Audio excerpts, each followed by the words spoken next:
works. And then we actually apply that. There's so many recordings that we've done of alternative tonalities and rhythms based on Vedic principles. So why would we want to cultivate a taste for, John Lee Hooker when we can hear so much beautiful devotional music? Actually, why should we cultivate a taste for other people's music at all when we can make our own music? Huh? People ask me, well, who do you listen to? I don't listen to anybody except Srila Prabhupada. Huh? I make my own music. And this is the way, there's always a higher taste.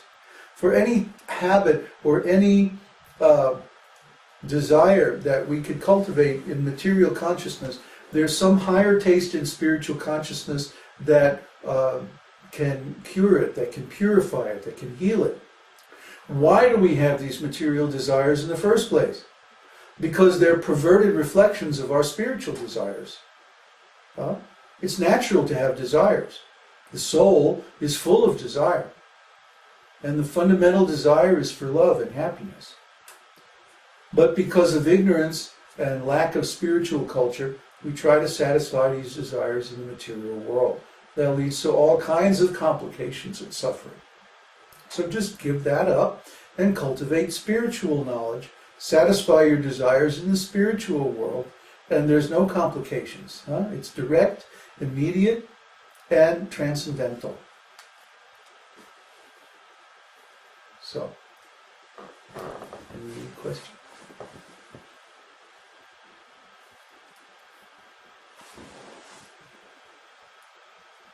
I have a question.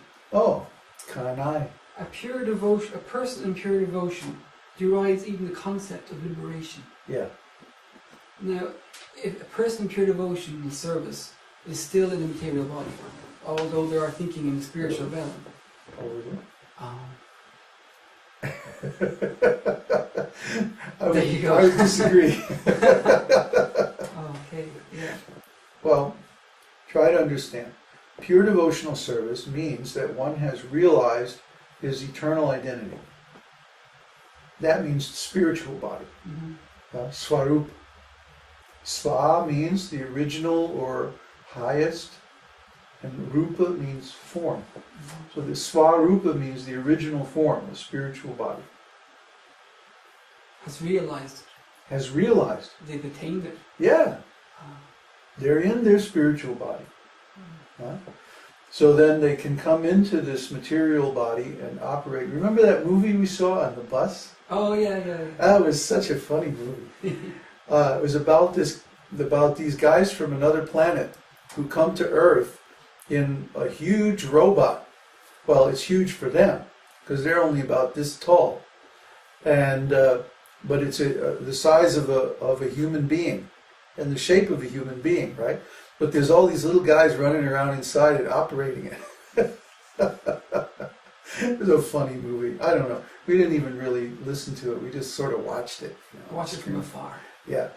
But anyway, that's what it's like. It's like you're in this body, but you're not this body. You see? So you're already liberated.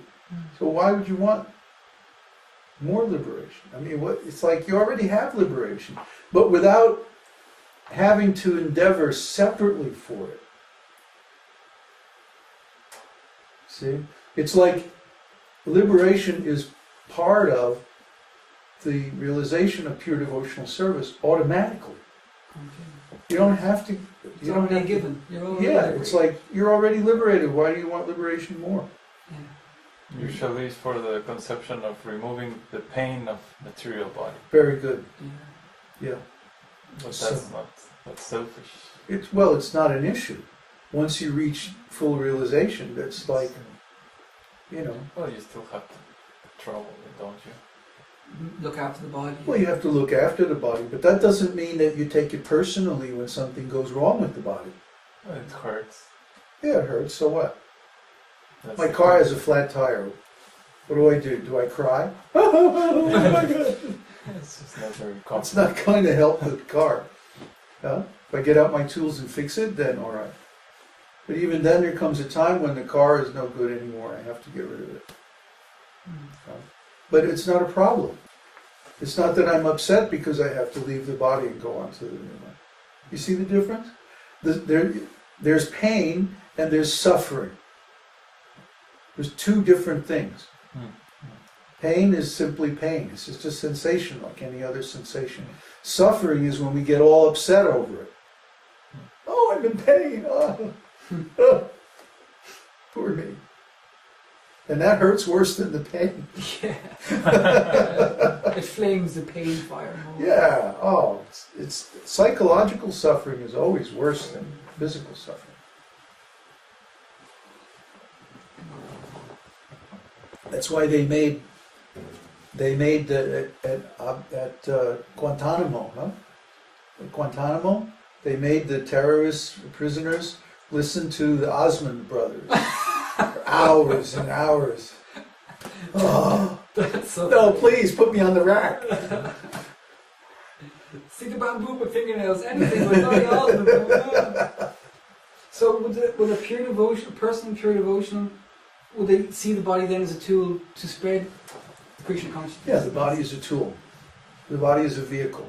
That it can use on this planet to spread the love of God. That's the point exactly. Yeah. Pure devotion. If someone is in pure devotional service, okay, I'm not saying that's easy to attain, right? But you see someone, for example, who's in yogic consciousness, they might want to attain freedom from the body for some mystic power, like, traveling through space or something like that. See? Whereas the devotee doesn't have to endeavor for any of that stuff. They get all of that stuff free because as soon as you realize you're the soul, you automatically have all mystic powers. It's the same thing. Why should I endeavor separately for mystic powers, endeavor separately for liberation, endeavor separately for material wealth or relief from material suffering, when I get all of those things automatically by attaining pure devotional service? It's a package deal. If you can please Krishna with your devotional service, then you get all those other lesser benedictions. Like Prabhupada used to say, if I have $1 million, all my $10 problems are solved. So I don't worry about all those things. I don't need to desire all those things because I have something that contains all of them automatically. Are there more questions? It's a dialogue there.